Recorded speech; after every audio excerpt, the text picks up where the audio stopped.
أعوذ بالله من الشيطان الرجيم بسم الله الرحمن الرحيم.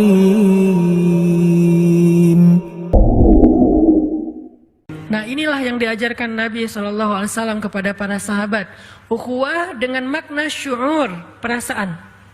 Dan Nabi orangnya ngerasa banget apa yang dirasakan orang lain. Sehingga Nabi merasa sedih dengan kesedihan kaum muslimin. Merasa bahagia dengan nikmat dan kesenangan kaum muslimin. Maka Nabi pun pernah marah ketika ada seorang perempuan yang dilecehkan oleh orang Yahudi di Bani Quraidah, kalau nggak Bani Qainuqa. Jadi ada seorang cewek muslimah lagi belanja di Bani Qainuqa, di pasarnya orang Yahudi. Tiba-tiba roknya diikat pakai tali, terus disangkutin di apa ya, kayak di tiang gitu. Sehingga ketika perempuan ini berjalan, auratnya kesingkap, kelihatan kakinya, kelihatan auratnya. Dia malu, nangis gitu kan. Pas dia nangis malu, dibela sama seorang laki-laki muslim, anak muda. Dia ngebelain, dia potong tali itu. Kemudian dia marah kepada beberapa anak-anak muda Yahudi yang iseng, yang bikin perempuan ini malu. Mungkin kalau zaman sekarang ngeprank gitu kan ya, usil-usilan gitu. Dia marah, akhirnya laki-laki yang ngebelain perempuan ini malah dikeroyok sama pemuda Yahudi sampai dia meninggal dunia. Maka Nabi langsung marah, kemudian mengatakan, sekarang kita akan menuntut keadilan kepada Bani Qainuqa. Datanglah Nabi mengepung benteng Bani Qainuqa sampai akhirnya mereka diusir dari kota Madinah. Kenapa? Karena Nabi itu ngerasain apa yang dirasakan perempuan, malunya. Nabi itu ngerasain apa yang dirasakan keluarga laki-laki yang terbunuh tadi. Betapa mereka sedih dan merasa kehilangan, sehingga keadilan harus ditegakkan. Itu namanya ukhuwah. Dalam konteks yang lebih sempit, kita belajar pelan-pelan merasakan kesulitan yang sedang dirasakan saudara kita, merasakan malu yang dirasakan oleh saudara kita, menjaga perasaan. Makanya Nabi pernah menyampaikan beberapa contoh, diantaranya dalam kitab Riyadhus Shalihin itu ada tuh, larangan mempermalukan saudaranya di depan dia. Salah satu hadisnya, janganlah kalian mencela orang yang buang angin. Sampai itu dibahas dalam hadis. Janganlah kalian mencela orang yang buang angin. Kenapa kalian mencela dan mentertawakan sesuatu yang kalian lakukan juga? Jadi nggak boleh diketawain. Kenapa kok Nabi sampai menyampaikan hadis ini? Gara-gara dalam satu majelis, namanya juga orang mungkin lagi nggak enak badan kali ya. Dalam satu majelis ada seorang laki-laki, buang angin dan kedengaran. Yang lain kan jadi ketawa ya. Dan itu kan kayak otomatis gitu kan. Yang lain pada ketawa, dia malu karena kayak ya aib banget kan. Terus yang lain pada ketawa, dia malu banget. Dia kayak udah nggak tahu harus buang muka kemana gitu kan ya. Terus Nabi langsung menetralisir keadaan dengan mengatakan, janganlah kalian mencela atau mentertawakan orang yang buang angin. Kenapa kalian mentertawakan sesuatu yang kalian juga melakukannya?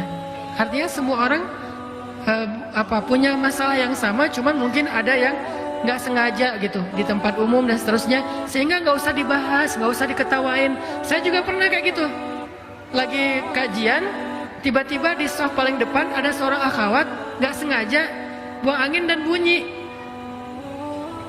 Sebelahnya udah pada dengar tuh, terus mereka kayak langsung nyari tersangka gitu kan, mana gitu kan ya.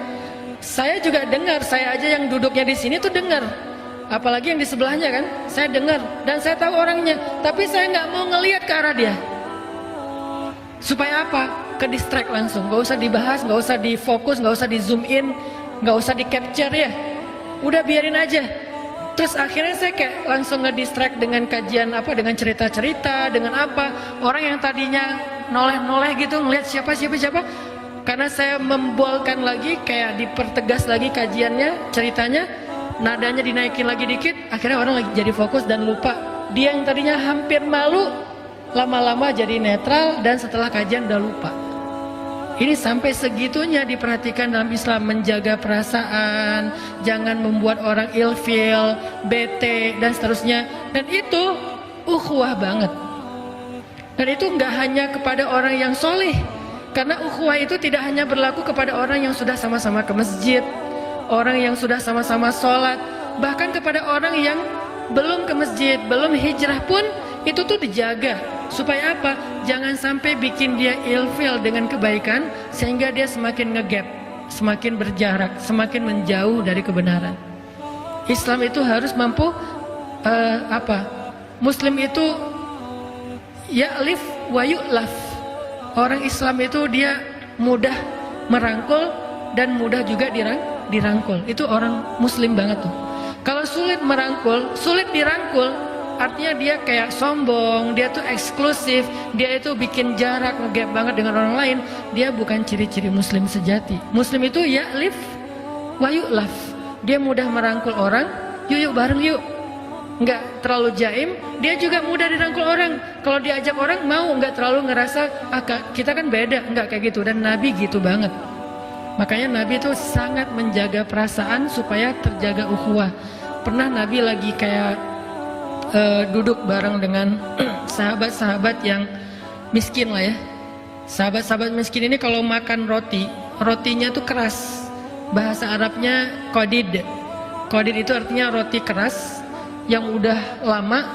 Kalau pengen dimakan nggak bisa langsung dimakan, harus direndam dulu pakai air. Saking kerasnya udah kayak kerupuk gitu. Nah itu namanya qadid.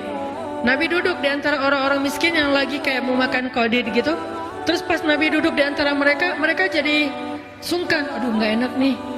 Masa kita mau ngasih roti kayak gini buat Nabi, buat Rasulullah. Terus gimana dong, kita nggak sanggup beli roti yang lembut. Terus Nabi tersenyum mengatakan, saya adalah anak seorang perempuan yang biasa makan qadid. Saya anak seorang perempuan, ibu saya tuh adalah pemakan qadid. Jadi kita udah biasa makan kayak gini di rumah. Maksud Nabi apa? Biar nggak ada gap antara beliau dengan orang-orang yang lagi ngajak beliau makan. Itu namanya yu'laf, mudah diajak barengan, nggak terlalu ngegap. Jalan lagi tuh Nabi bareng dengan orang miskin. Ketemu orang miskin, mereka pada sedih gitu ya. Nabi bilang, tahu nggak, orang miskin itu masuk surga 500 tahun lebih dulu daripada orang kaya. Oh gitu ya Rasul. Akhirnya mereka semangat. Bukan semangat dalam kemiskinan ya. Maksudnya semangat untuk nggak pede, nggak baperan, nggak kemudian pesimis, jadinya menjauh dari rombongan atau dari orang-orang banyak. Jadi dibangkitkan semangatnya. Ketemu sama penggembala. Nabi bilang apa?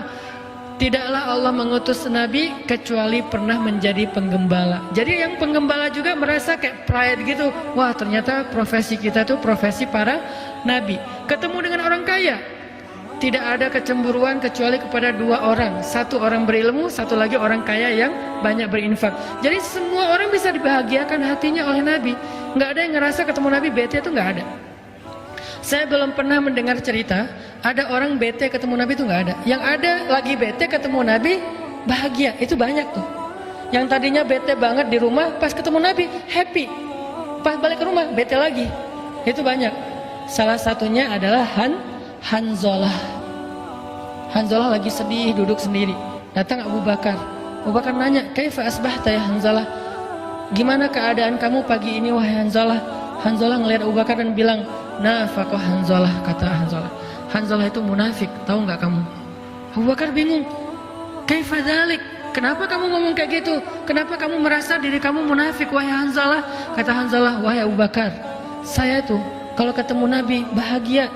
Kalau ketemu Nabi iman saya naik. Kalau ketemu Nabi saya tuh jadi semangat beramal soleh. Saking iman saya lagi naik, saya merasa diri saya tuh jadi orang yang paling soleh di muka bumi. Saking saya ngerasa jadi orang soleh, seolah-olah dari tempat duduk saya tuh bisa ngelihat surga kalau lagi dekat sama Nabi. Tapi kalau saya pulang ke rumah, saya ketemu dengan keluarga saya, dengan anak saya kerja, maka iman saya drop sampai seolah-olah saya bisa melihat neraka dari tempat duduk saya. Itu adalah kata-kata Hanzalah. Sedih Hanzalah dengan kondisi imannya. Kemudian Abu Bakar juga bilang, kalau gitu saya juga sama wahai Hanzalah, iman saya juga kayak gitu. Kalau ketemu Nabi naik, kalau pas jauh dari Nabi turun. Berarti sama dong saya munafik. Ya gimana dong? Akhirnya mereka ketemu dengan Nabi. Ya udah kita coba minta nasihat dari Rasulullah. Datang ketemu dengan Nabi, sedih aja murung dua-duanya tuh. Nabi nanya, malham, kata Nabi. Ada apa kok kalian sedih, kata Nabi. Kata mereka, ya Rasulullah, kami merasa diri kami udah munafik. Hah? Kenapa kok kalian ngerasa gitu? Kata mereka, kalau ketemu engkau, hati kami merasa imannya bertambah, sehingga kami semangat beramal soleh. Tapi kalau jauh darimu, iman kami drop dan kami jadi mudah berbuat dosa dan jauh dari Allah.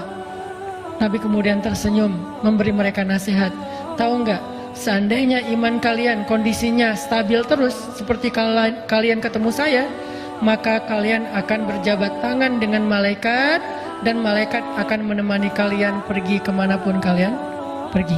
Malaikat akan nemenin. Tapi kata Rasul, sa'atan fasa'atan. Iman itu memang kayak gitu. Ada sa'ah waktunya turun, ada waktunya naik. Jadi Nabi itu kayak menghibur dan mencoba untuk menguatkan mereka, bukan malah, oh berarti emang benar sih kalian munafik. Enggak digituin sama Nabi. Dasarnya kalian emang gitu ya, kalau ketemu saya aja imannya naik, berarti kalian nggak jujur sama Allah. Taubat kalian, istighfirullah, bertobat minta ampun sama Allah. Enggak, Nabi itu nggak gitu, nggak dimarahin, nggak digalakin, malah Nabi tersenyum dan bilang sa'atan fasa'atan. Emang harus ada prosesnya. Kadang iman naik, kadang iman turun, tapi berusaha terus ya, jangan menyerah kayak gitu. Ini menunjukkan bahwa Nabi itu selalu bisa bikin orang happy. Itu ukhuwah. Bisa nggak kita jadi orang yang kayak gitu? Kemana kita pergi, orang di sekeliling kita itu malah jadi happy. Dan itu buat saya juga jadi kayak agenda atau PR besar buat pribadi saya. Kadang-kadang kita tuh jangankan orang lain ya, keluarga aja nggak bisa kita bikin happy terus. Malah yang lebih parah lagi, sebelum kita datang perasaan keluarga tadi lagi happy, begitu kita datang bete semuanya ya, nuntut ini nuntut itu, nyalahin ini nyalahin itu. Kan berarti kita belum benar, belum menjaga nih persaudaraan, belum jaga perasaan orang lain, belum bisa ngerasain apa orang yang rasakan. Padahal Nabi sebaliknya. Kalau Nabi, orang yang benci sama beliau, ketemu beliau jatuh cinta. Orang yang benci sama beliau, orang yang bete ketemu beliau happy. Kalau kita sebaliknya, orang happy ketemu kita jadi bete. Nah ini yang kita coba belajar dari Nabi. Kok bisa Nabi orangnya tuh kok nyenengin banget gitu, orangnya tuh asik banget. Masih ingat cerita pernikahan Nabi dengan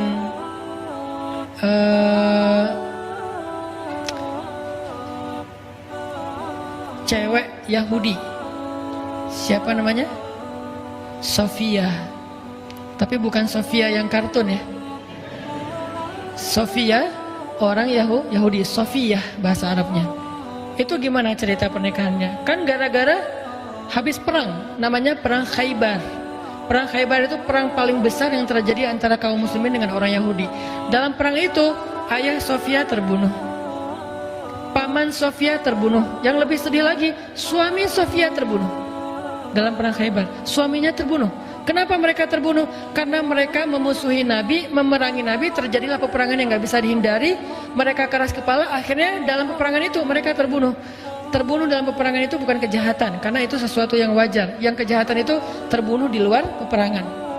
Namanya berperang. Maka masa kita berperang, udahlah kita nggak usah bunuh-bunuhan, kita kayak main apa gitu, nge-game gitu kan ya, kan nggak mungkin ya, namanya juga perang. Nah terbunuhlah ayah Sofia, paman Sofia dan suami Sofia, sehingga Sofianya jadi tawanan perang kaum muslimin, ditaruh di sebuah tenda. Lalu datanglah Nabi ke tendanya Sofia untuk menghibur Sofia. Waktu Nabi datang ke tendanya Sofia, Sofia yang meriwayatkan cerita ini, dia sendiri yang bercerita. Kata Sofia, ketika Nabi baru datang ke tenda saya, Nabi itu adalah orang yang paling saya benci di muka bumi.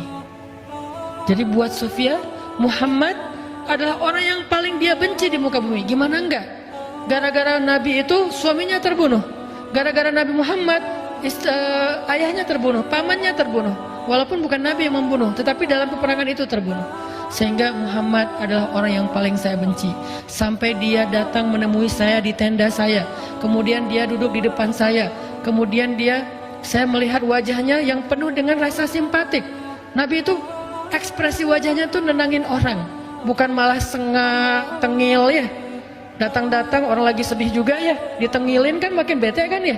Ini enggak, wajah Nabi itu wajah kayak simpatik banget. Nabi itu paham banget kondisi Sofia. Duduk Nabi di depan Sofia, Nabi bilang gini, Sofia, maafin saya ya. Nabi minta maaf coba. Saya tahu perasaan kamu. Waktu itu saya udah mencoba untuk berdialog dengan ayah kamu, dengan paman kamu, dengan suami kamu, tapi mereka menolak. Akhirnya peperangan gak bisa dihindari. Maaf ya.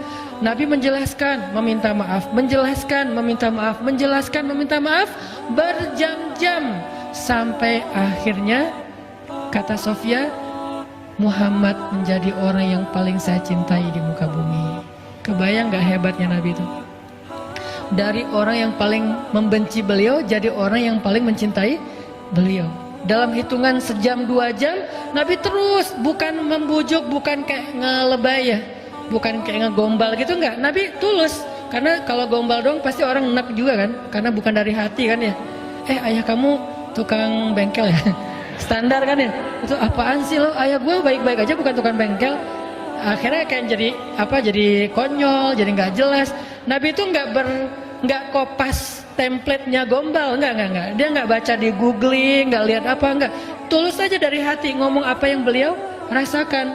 Sehingga Nabi, kata Sofia, Nabi itu datang minta maaf, menjelaskan, minta maaf, menjelaskan, dan minta maafnya tuh lembut banget sampai hati aku menjadi tenang. Kemudian aku memandang ke wajahnya dan kemudian aku mengatakan, ya Rasulullah, aku sudah maafkan. Kemudian Sofia malah curhat. Kata Sofia, ya Rasulullah, sebelum terjadi perang Khaybar, aku tuh mimpi. Apa mimpinya? Kata Rasulullah, aku bermimpi di atas kota Madinah ada rembulan jatuh ke pangkuanku. Lalu aku ceritakan mimpi ini kepada suamiku, aku ditampar oleh suamiku. Kenapa? Suaminya kan orang Yahudi, dan orang Yahudi itu pintar menafsirkan mimpi. Suaminya bilang, berarti kamu punya perasaan terhadap laki-laki Madinah, yaitu Muhammad. Akhirnya aku ditampar oleh suamiku sehingga dahiku berdarah, kata Sofia. Dan sekarang aku baru sadar ternyata rembulan itu adalah engkau ya Rasulullah. Kemudian Jibril datang, bisik ke Rasulullah, wahai Rasulullah, Allah menyuruh engkau untuk melamar Sofia. Rasulullah tadi datang bukan mau melamar loh. Jibril ada yang datang bisikin ya. Rasulullah datang tuh tulus pengen menghibur, tapi kata Jibril, dan itu perintah Allah, lamar Sofia. Nabi kemudian, oh gitu ya. Kan Nabi orangnya baik loh ya, nggak ada modus ya, datang pertama baik-baik terus ujung-ujungnya minta nikah gitu kan, nggak kayak gitu. Nabi itu nggak modus orangnya, benar-benar tulus. Tapi karena Allah dan Jibril yang nyuruh, akhirnya Nabi bilang, Sofia, aku ingin melamar kamu untuk belajar untuk menjadi pasanganku di dunia dan di surga. Sofia sebagai cewek nggak langsung jingkrak dong ya, kan cewek tuh gengsinya tinggi kan, dia jual mahal gitu. Oh ya udah, saya pikir-pikir dulu gitu kan ya, nggak langsung nggak gitu sih. Karena kalau mereka kayak gitu nggak ada izahnya kan, nggak ada rasa harga dirinya. Makanya buat cowok kalau misalnya digituin, bukan berarti dia nolak, dia tuh lagi kayak minta dikejar. Itu cewek banget lah. Akhirnya Sofia, ya udah saya pikir-pikir dulu. Besoknya Nabi datang lagi, Sofia sudah memberikan jawaban bahwa Sofia bersedia, maka nikahlah, jadilah Sofia salah satu di antara pendamping Nabi di dunia dan di surga. Di sini ada pelajaran penting, gimana Nabi itu orangnya empati banget dengan perasaan orang lain sampai bisa menenangkan hati orang, dan akhirnya orang itu menjadi malah mencintai beliau. Dari yang membenci jadi mencintai. Dan itu bukan cuman Sofia. Ada lagi nanti cerita orang yang pengen bunuh Nabi kan. Dia datang jauh-jauh bawa pisau yang udah beracun, dipakein racun, kalau kena walaupun nggak nusuk juga, asal kegores saja itu bisa jadi orang keracunan dan kemudian meninggal. Dia datang pengen bunuh Nabi, tapi Allah sudah melindungi Rasulnya sehingga dia ketangkap sama sahabat, lalu dia diikat di salah satu tiang Masjid Nabawi. Jadi dulu Masjid Nabawi juga berfungsi sebagai penjara, diikat di tiang masjid. Nabi tahu itu pembunuh, orang yang mau membunuh beliau, tapi setiap Nabi ke masjid, Nabi sengaja ngelewatin jalan yang sampai bisa ketemu dengan orang itu. Jadi bukan langsung masuk ke masjid, muter dulu. Pas ketemu nama dia, Nabi nyapa gitu. Gimana keadaan kamu? Pertama dia marah, tahu diikat, nanya keadaan. Marah kan? Oh ya udah, Nabi masuk lagi. Terus Nabi nyamperin lagi, kasih minum. Gimana keadaan kamu? Tahu. Terus masuk lagi. Besok lagi kayak gitu, sampai beberapa hari, lebih dari seminggu. Setiap hari Nabi nyamperin dia, setiap hari Nabi nanya keadaan dia, setiap hari Nabi ngasih dia minum, ngasih dia makan. Sampai setelah beberapa hari digituin dengan akhlak Nabi yang lembut, wajah Nabi yang berseri-seri, Nabi nanya, gimana keadaan kamu? Dia bilang, baik Muhammad. Berarti udah hatinya udah tenang nih. Nabi bilang ke sahabat, lepaskan ikatan dia, karena dia udah tenang sekarang. Dilepasin ikatannya, kemudian Nabi ngobrol sama dia.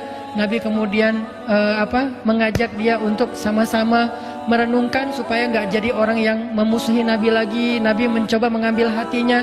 Setelah beberapa lama Nabi bicara dengan dia, kemudian dia mengatakan, wahai Muhammad, dulu engkau adalah orang yang paling saya benci dan ingin saya bunuh. Maka sekarang setelah melihat akhlakmu, engkau adalah orang yang paling saya cintai dan saya ingin menjadi pembelamu. Sampai berubah. Saya ingin masuk Islam, wahai Muhammad. Bagaimana caranya? Akhirnya Nabi mengatakan, caranya, maka sekarang kamu harus mandi dulu, kemudian kamu pulang ke rumahmu, kemudian diberikan beberapa bekal yang harus dia lakukan, sampai dia balik lagi. Setelah itu kemudian dia menjadi seorang muslim. Ini nih akhlak, menjaga ukhuwah, bahkan kepada orang yang belum dapat hidayah. Kenapa? Karena hanya dengan akhlak jalan seseorang untuk pulang kepada Allah. Kalau dia udah ilfil duluan dengan akhlak kita, bagaimana dia akan kembali kepada Allah? Ngelihat jalan kembali kepada Allah itu kayak serem gitu. Dan di sepanjang jalan itu banyak orang galak. Males balik ke Allah. Kenapa? Banyak orang galak di jalannya. Baru jalan selangkah udah dimarah-marahin, jalan 2 langkah dimusuhin, jalan 3 langkah dituduh masuk neraka. Belum juga mau kembali ke Allah sudah masuk neraka. Akhirnya balik lagi deh gua. Daripada gua dimarah-marahin di sana, mending gua di sini aja diterima sama lingkungan gua yang sekarang, kan gitu ya. Maka ternyata salah satu rahasia dakwah Nabi, beliau itu ya'lif wa yu'laf. Beliau itu mudah merangkul orang lain dan juga mudah untuk dirangkul oleh orang lain. Arti mudah dirangkul itu bukan dipengaruhi, tetapi mudah sekali kalau orang mengajak beliau kepada kebaikan atau untuk menolong, maka Nabi pasti akan menolong. Ini adalah contoh Nabi menjaga ukhuwah. Sehingga menjaga ukhuwah itu menjadi salah satu di antara risalah ataupun misi utamanya Rasulullah SAW dalam berdakwah. Lalu nanti kita juga baca di dalam Al-Quran banyak banget ayat-ayat tentang menjaga ukhuwah. Di antaranya cara menjaga ukhuwah itu adalah dengan berbaik sangka. Allah berfirman, ya ayyuhalladzina amanu jtanibu katsiran minadh-dhann inna ba'dadh-dhanni itsmun. Wahai orang yang beriman, jauhilah sebagian besar prasangka. Inna ba'dadh-dhann itsmun, karena sebagian besar prasangka itu adalah dosa. Allah mengajarkan tentang berprasangka baik, dan kemudian Rasulullah dan para sahabat mencoba untuk mempraktekannya dalam kehidupan mereka. Lalu muncullah cerita-cerita indah tentang berprasangka baik. Salah satunya terjadi kepada, kalau nggak salah namanya Tolha. Tolha ini adalah sahabat Nabi yang kaya lalu jatuh miskin. Ketika dia kaya, dia punya temannya banyak. Setiap malam rumahnya tuh dipenuhi oleh teman-temannya. Pada datang ke rumahnya makan, pada datang ke rumahnya curhat, pada datang ke rumahnya minjem uang, pada datang ke rumahnya minta ditolong. Itu Tolha, rumahnya ramai banget karena gara dia banyak membantu orang lain. Tapi begitu dia jatuh miskin, rumahnya sepi, nggak ada yang datang, teman-temannya pergi menjauh dari dia, sehingga istrinya mengeluh. Kata istri Tolha, Tolha, sekarang kamu tahu kan, ternyata teman-teman kamu itu nggak ada yang tulus mencintai kamu, nggak ada yang jadi sahabat sejati. Dulu aja ketika kamu kaya, mereka sering datang ke rumahmu. Sekarang giliran kamu jatuh miskin, mereka udah nggak pernah lagi datang kepadamu. Wajar nggak kata-kata ini? Wajar. Bahkan mungkin kita pernah ngerasa kayak gitu. Tapi tahu nggak jawaban Tolha kayak gimana? Ketika istrinya mengeluh seperti itu, Tolha mengatakan, justru mereka itu teman yang sangat pengertian, kata Tolha. Istrinya bingung, pengertian gimana maksud kamu? Dulu ketika aku punya banyak uang, mereka merasa nyaman meminta tolong kepada aku karena itu tidak akan memberatkan aku. Aku punya banyak harta, jadi menolong mereka ringan buat aku. Sekarang ketika aku sudah nggak punya apa-apa, mereka merasa kasihan dan nggak tega merepotkan aku dengan meminta tolong, maka mereka tidak datang lagi ke rumahku. Lihat angle yang diambil oleh Tolha. Indah banget ya. Dia bisa menemukan satu angle berpikir yang akhirnya dia menyimpulkan yang baik tentang temannya. Kalau kita pasti mungkin 99% akan seperti istrinya. Ya bener, giliran gua sukses dulu, temen gua banyak banget. Semuanya pengen datang bareng, jalan bareng segala macam, pengen segrup, pengen punya nomor telepon gua. Pokoknya kemana gua pergi rame tuh. Sekarang giliran gua udah susah, udah nggak eksis dan segala macam, udah pada nggak ada tuh. Bahkan di Japri aja nggak pada nge-read, nggak pada ngebales. Di grup juga udah nggak, kalau gua broadcast udah nggak ada yang ngerespon, diem aja. Giliran ganti topik rame, giliran gua yang share pada diem. Akhirnya kita ilfil, sedih. Ya udahlah, gua live grup aja gitu ya. Ini perasaan kita yang terbangun gara-gara suuzon. Tapi emang benar Ustadz, tetap aja suuzon, prasangka buruk. Lebih baik kita iltamis li akhika alfa uzrin, kata ulama. Carilah untuk saudaramu 1000 alasan. Ini cara kita jaga ukhuwah. Baik soal rumah tangga, soal tetangga, soal komunitas, soal jamaah, soal masjid. Cara kita menjaga ukhuwah adalah berusaha mencari alasan yang baik tentang seseorang. Kalau kita nggak nemu, ya udah nggak usah dipikirin. Kalau kita nggak nemu, ya udah nggak usah diterusin. Udah diemin aja. Kalau kita bisa ketemu, itu lebih baik supaya kita bisa punya sebuah alasan mencintai dia, sehingga kita nggak sempat berburuk sangka kepada dia. Itu tuh sahabat banget. Seringkali terjadi perpecahan di dalam sebuah komunitas atau jamaah atau keluarga, itu gara-gara prasangka sebetulnya. Kita terlalu gampang menyimpulkan sesuatu yang ternyata setelah ditabayun dia nggak gitu. Akhirnya kan jadi udah terlanjur bete ya, udah terlanjur sakit hati, dan itu juga udah susah recovery-nya. Maka sebelum itu Tolha mengajarkan kepada kita belajar untuk mencari sebuah alasan yang baik. Itu tuh Tolha. Kemudian ada lagi cerita husnuzon yang angle berbeda, terjadi kepada keluarga Abu Ayyub ketika ada hoax Aisyah selingkuh dengan Sofwan. Kan di zaman Nabi dulu pernah tersebar sebuah hoax yang paling trending, sampai di mana-mana orang bicarain itu, punya hashtag Aisyah dan Sofwan selingkuh. Itu tuh rame banget, dibahas di mana-mana, di Lambe Turah dibahas, di apa dibahas. Pokoknya rame aja tuh. Aisyah dan Sofwan titik gitu kan ya. Akhirnya dalam kondisi fitnah yang luar biasa, kebohongan yang luar biasa, Abu Ayyub pulang ke rumahnya minta pendapat istrinya, karena ini udah ada di semua akun, semuanya pada nge-repost. Yang lebih berat lagi tahu nggak apa? Yang nge-repost berita bohong ini justru orang beriman. Innalladzina ja'u bil ifki usbatum minkum, kata Allah. Sesungguhnya yang menyebarkan itu kan berarti yang nge-repost. Karena kalau yang pertama nge-posting bukan menyebarkan. Sesungguhnya yang menyebarkan berita bohong itu adalah golongan kalian sendiri. Berarti kita taunya dari siapa? Dari teman kita yang kita percaya, teman kita dari temannya yang dia percaya, dan terus saja kayak gitu. Sehingga saking banyaknya orang beriman yang ikut nge-repost berita ini, kesannya berita ini benar.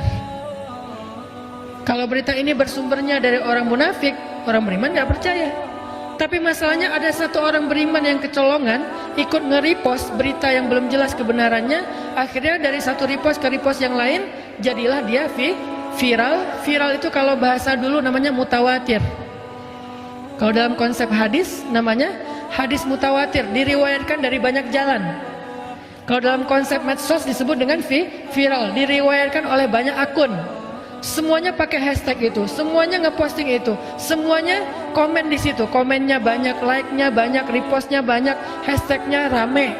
Akhirnya viral. Sampai Abu Ayyub sulit untuk tidak mempercayai berita ini. Pulanglah Abu Ayyub ke rumahnya, nanya ke istrinya, "Wahai istriku, kamu udah dengar belum berita tentang Aisyah dan Sofwan?" Kata istrinya, "Udah." "Emangnya kenapa?" "Gak nyangka ya," kata Abu Ayyub. Kita banget ya. Kasihan ya Rasulullah ya, gitu kan. Gak pernah kebayang ya Aisyah sama Sofwan bisa kayak gitu. Langsung istrinya kaget. Ternyata Abu Ayyub hampir percaya dengan berita bohong ini. Langsung istrinya mengatakan, "Wahai Abu Ayyub, gimana perasaan pendapat kamu kalau ada yang mengatakan saya selingkuh?" Kata Abu Ayyub, Astagfirullahaladzim, innalillah, gak mungkin saya percaya. Kamu kan perempuan yang baik, perempuan yang beriman, perempuan yang soleh. Kamu mencintai saya, gak mungkin kamu melakukan dosa seperti itu. Kamu perempuan yang menjaga kehormatan, saya gak mungkin percaya. Istrinya senyum. Wahai Abu Ayyub, kata istrinya, gimana pendapat kamu kalau ada yang mengatakan kamu selingkuh? Abu Ayyub makin kaget. Ma'azallah, bahasa kita, auzubillah, saya laki-laki yang takut pada Allah, gak mungkin saya melakukan dosa itu, gak mungkin kepikiran juga, kan saya juga mencintai kamu, gitu ya. Istrinya senyum. Terus istrinya bilang, wahai Abu Ayyub, sesungguhnya Aisyah itu lebih solehah dari saya. Kalau menurut kamu saya aja gak mungkin selingkuh, apalagi Aisyah. Sesungguhnya Sofwan lebih soleh daripada kamu. Kalau menurut kamu, kamu aja gak mungkin selingkuh, apalagi Sofwan. Ini angle husnuzon paling kreatif nih. Membandingkan orang dengan diri kita. Coba kalau dosa itu, aib itu ditujukan kepada kita, kita merasa layak nggak? Nggak layak. Kalau menurut kita, kita aja nggak layak, maka orang itu lebih nggak layak lagi. Kenapa? Dia lebih soleh dari kita. Dia lebih baik dari kita. Dia lebih duluan taubat daripada kita. Dia lebih sering ke masjid daripada kita. Dia lebih sering ikut kajian daripada kita. Dia lebih menjaga harga dirinya daripada kita. Dia lebih baik bacaan Al-Qur'annya daripada kita. Cari kelebihan-kelebihan dia sampai kita merasa bahwa dia lebih daripada kita. Setelah kita menemukan bahwa dia lebih daripada kita, lalu kita simpulkan, kalau saya aja nggak mungkin, apalagi dia. Ini husnuzon. Sehingga kalau kita merasa kecewa atau kaget, surprise dengan satu gosip tentang sesama kaum muslimin atau sesama ikhwah yang ada dalam satu jamaah atau satu komunitas, pakai kalau nggak caranya Tolhah, maka caranya istri Abu Ayyub. Cara Tolhah apa? Oh mungkin, oh mungkin, oh mungkin. Kalau cara istri Abu Ayyub, gimana kalau saya? Kalau saya aja nggak mungkin, apalagi dia. Ini cara berhusnuzon yang diajarkan oleh para sahabat. Terus gimana yang diajarkan Nabi? Nabi pernah gini, satu malam lagi itikaf di masjid. Kebenaran waktu itu Nabi itu lagi dikunjungi oleh, ceritanya juga sama, Sofia. Sofia datang ke masjid, terus ngebawain makanan buat Nabi. Sampai udah agak larut malam, Sofia ada di masjid. Pas mau pulang ke rumahnya, udah kemalaman sehingga gak bisa pulang sendiri. Dianterinlah Sofia sama Nabi, pegangan tangan, pulang berdua. Pas sampai di sebuah gang yang agak gak terlalu terang, remang-remang gitu, Nabi berpapasan dengan dua orang sahabat. Sahabat juga lagi lewat, Nabi lagi lewat, tapi Nabi lagi sama cewek. Ceweknya pakai cadar, dipegangin tangannya, lewat berdua tengah malam di tempat remang-remang. Sahabat yang ngelihat Nabi kayak gitu langsung ngambil jalan yang lain, kayak menghindar gitu. Pas ngeliat, oh Nabi, langsung pergi. Pas mereka pergi mengambil jalan yang lain, Nabi panggil, sini, dipanggil sama Nabi. Ada apa ya Rasulullah? Ini adalah Sofia, istri saya, kata Nabi. Lalu orang itu mengatakan, ya Rasulullah, gak mungkin kami berburuk sangka kepada engkau, gak mungkin kami mikirin yang macam-macam kepada engkau. Kami tadi itu menghindar karena takut nanti kami merasa Rasulullah itu lagi sama siapa atau apa, maka kami pergi aja. Maka kata Nabi apa? Inna syaitan yajri majrad dam. Sesungguhnya setan itu mengalir di dalam aliran darah manusia. Itu asbabul wurud dari hadis tentang setan mengalir dalam darah manusia. Apa maksudnya? Mungkin sekarang kalian gak berpikir macam-macam, tapi nanti setan nunggu momen yang pas. Dia nunggu sekarang, oh udah lihat sekali, tapi gak jelas itu siapa gitu kan. Besok muncul gosip, Nabi kemarin sama seorang cewek. Oh pantesan muncul kata itu. Pantesan itu bisikan setan. Wasawisu syaitan alladzi waswisu fi sudurin nas bi pantesan. Yang mewaswasah, membisikkan di dalam dada manusia dengan kalimat pantesan. Jadi pantesan itu kalimat muncul gara-gara apa? Gara-gara pernah berpapasan tapi nggak jelas, lalu kayak dihindari gitu. Makanya di sini Nabi juga mengajarkan sebuah tutorial cara husnuzon itu gimana. Kalau kita ragu tentang sesuatu, perjelas. Jangan ikuti syak, jangan ikuti keraguan. Daripada kita ragu nggak jelas terus kita diam-diam aja, tapi juga bukan diam berbaik sangka, diam oh oke, gitu doang. Besok nggak ada kesimpulan gitu, ngegantung ya. Nah jangan biarkan sesuatu itu menggantung dalam hati kita, terus kita ngerasa ngeganjel. Nanti ketika datang kasus yang lain, ini akan jadi bahan untuk menguatkan kasus itu padahal nggak nyambung. Makanya langsung muncullah istilah tabayyun.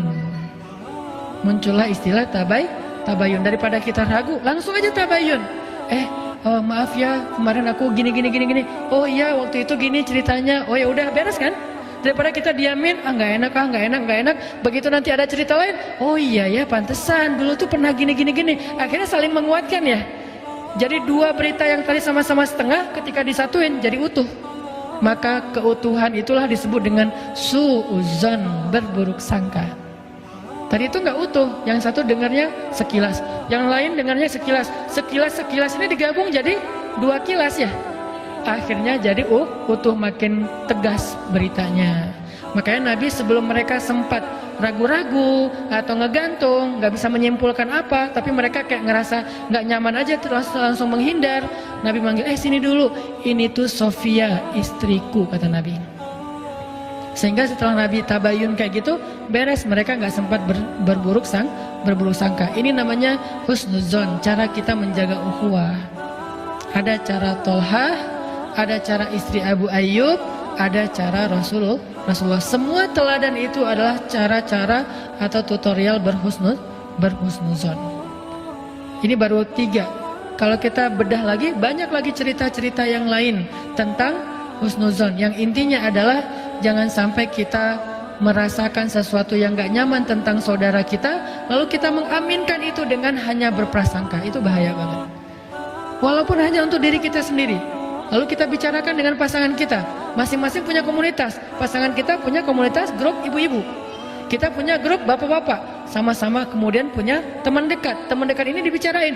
Nih gua ngomongnya ke lo doang ya, gak usah disebar ke yang lain. Iya. Ngomong aja berdua. Padahal tadi satu orang kan, jadi berdua dengan istri. Istri dan suami masing-masing punya geng. Ngomong ke gengnya.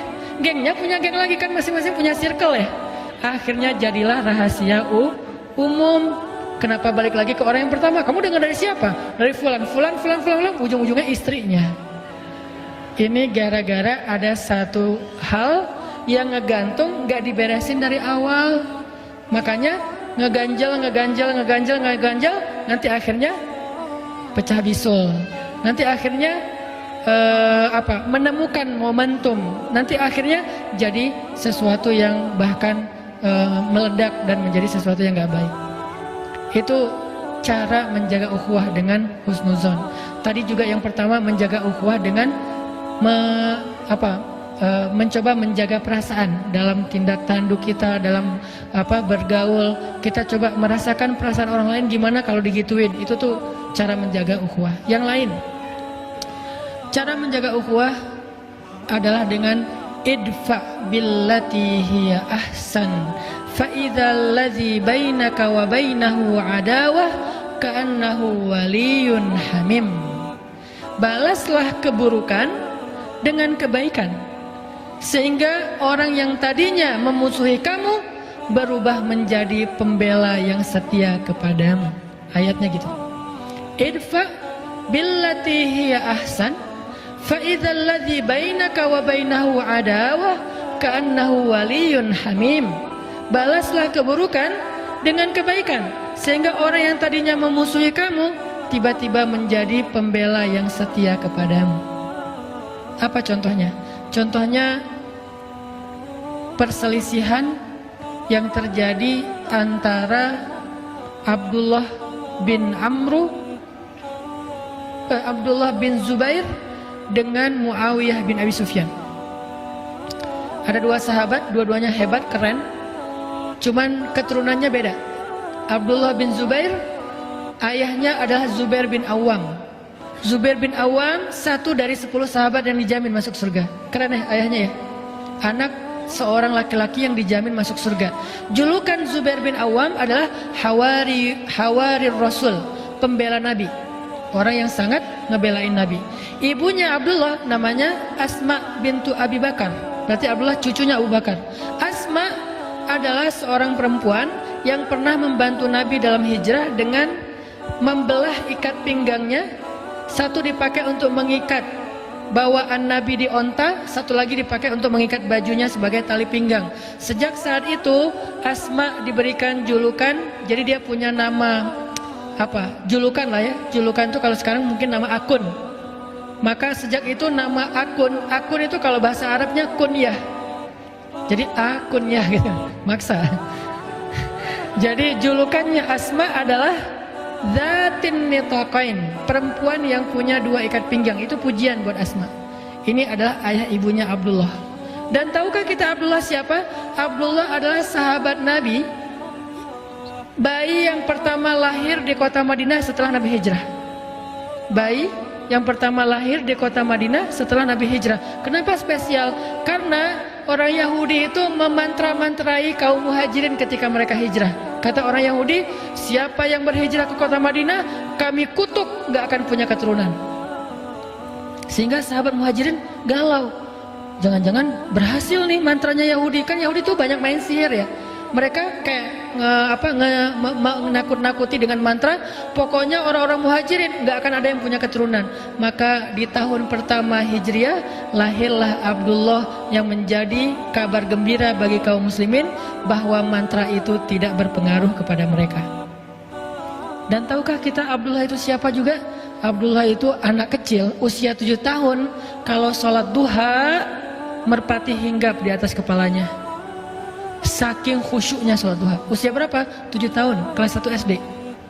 Ada nggak sekarang anak kelas 1 SD sholat duha di sekolah?